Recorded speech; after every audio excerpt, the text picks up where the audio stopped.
inner peace, mental strength, mental healing, self-healing, mindfulness, ancient wisdom. Millions of people search for these every day, yet many unknowingly practice one silent habit that slowly steals them all. Have you ever looked at someone else's life and quietly wondered, why can't my life feel like that? It happens in seconds. You're scrolling through your phone. A friend gets promoted. Someone announces their dream vacation. Another person shares a perfect family photo. For a brief moment, you feel happy for them.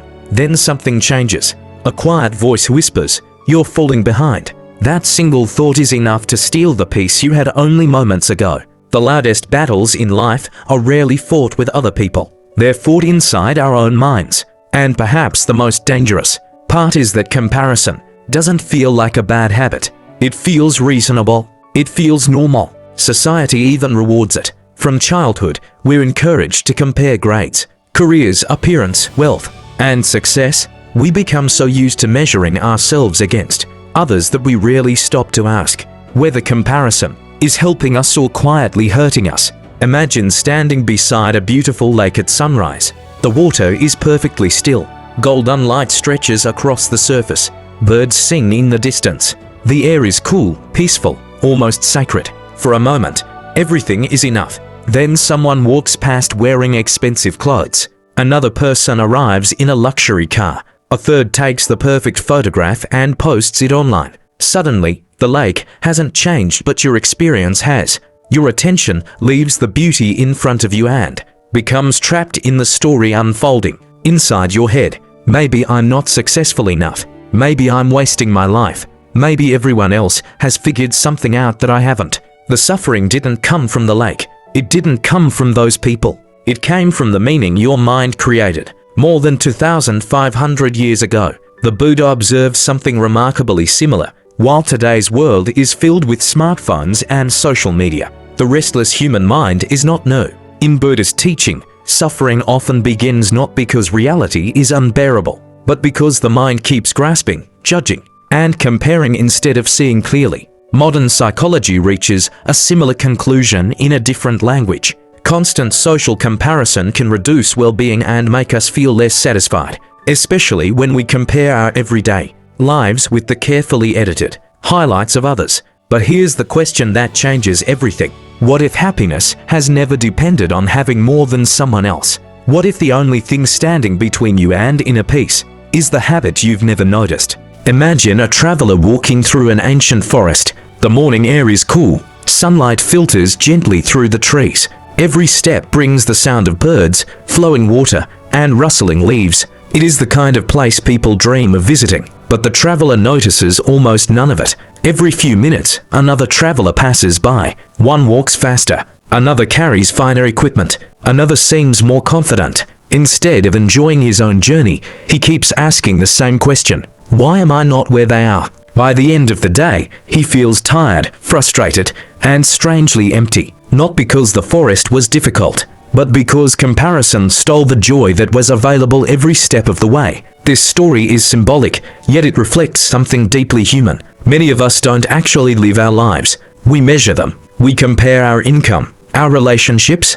our appearance, our achievements, even our healing. Someone else meditates longer. Someone else seems calmer. Someone else appears to have found purpose. Without realizing it, we turn life into a competition that has no finish line. According to Buddhist teaching, this restless habit grows from craving and attachment, the constant belief that peace exists somewhere outside the present moment. The mind keeps saying, when I become like them, then I'll finally be enough. But that moment rarely arrives, because comparison always finds someone else. A different face, a bigger house, a better career, a happier photograph. The target keeps moving, and so does the feeling of not being enough. Modern psychology offers a similar observation. People often compare themselves to carefully selected moments from other people's lives, rather than their complete reality. This can increase stress, dissatisfaction, and self-doubt. The problem is not seeing another person's success. The problem is believing their success makes your own life less meaningful. Buddha's wisdom points in another direction. Instead of asking, how can I become someone else? He invites us to ask, can I fully see and understand my own mind? That question changes everything, because the moment you stop chasing another person's path, you finally begin walking your own. And perhaps that is where happiness has been waiting all along, not at the end of comparison, but at the end of the need to compare. There is an old Buddhist image, not a historical event, but a symbolic teaching. Imagine holding a clear bowl filled with still water. When the water is calm, it reflects the sky perfectly. Every cloud, every ray of light, every star appears exactly as it is. But the moment you keep stirring the water, the reflection disappears. The sky hasn't changed, only the water has. Our minds work in much the same way. When we constantly compare ourselves to others, we keep stirring our thoughts. We lose the ability to see our own lives clearly. Instead of noticing what we have, we become obsessed with what we think we're missing. That is why comparison rarely creates motivation for long. It creates restlessness. And a restless mind cannot experience lasting peace. Think about the happiest moments of your life. Perhaps it was watching a sunset, laughing with someone you love, walking alone in nature, holding a child's hand, sitting quietly after a long day. In those moments, were you comparing yourself to anyone? Probably not.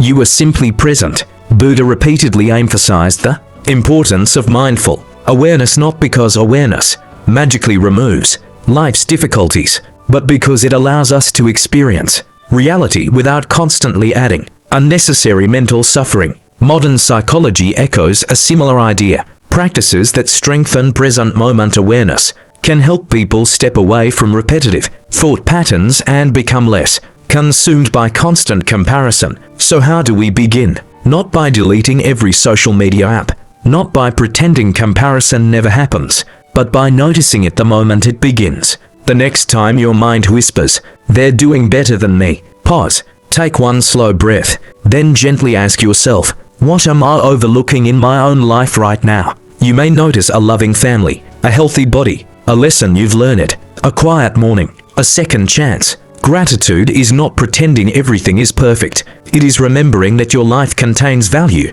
even when your mind forgets to see it. Every time you return your attention to the present moment, you weaken the habit of comparison and strengthen something far more powerful, your relationship with yourself. And perhaps that is the beginning of genuine freedom. Because the goal was never to become better than everyone else. The goal was to become fully awake to the life that is already yours. Imagine reaching the end of your life, not surrounded by trophies, not thinking about how many people admired you, not remembering how many times you won. Instead, imagine asking yourself one simple question. Did I truly live my own life, or did I spend it chasing someone else's? For many people, the greatest regret isn't failure. It's spending years trying to become a different person while overlooking the quiet beauty of who they already were. The Buddha's teaching was never about becoming perfect. It was about seeing clearly, seeing that peace doesn't come from having the most. It comes from needing less, not less love, not fewer dreams, but less attachment to comparison, approval, and the endless belief that happiness is always somewhere else.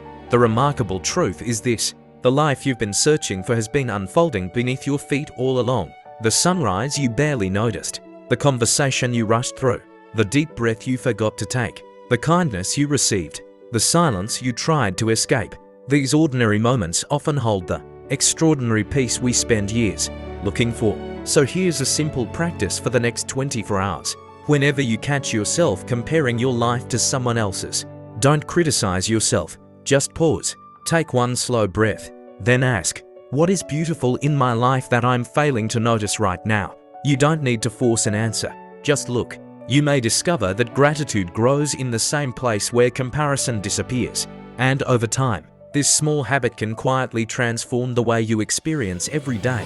Because inner peace isn't something you earn after becoming someone else. It's something you uncover when you stop running away from who you already are. Perhaps the greatest freedom isn't having more than anyone else. Perhaps it's waking up one morning, looking at your own life, and realizing, with a quiet smile, for the first time, I no longer need to compare. I am finally present. And maybe that is the wisdom the Buddha wanted us to discover all along. A peaceful mind is not found by chasing another life, but by fully awakening to your own.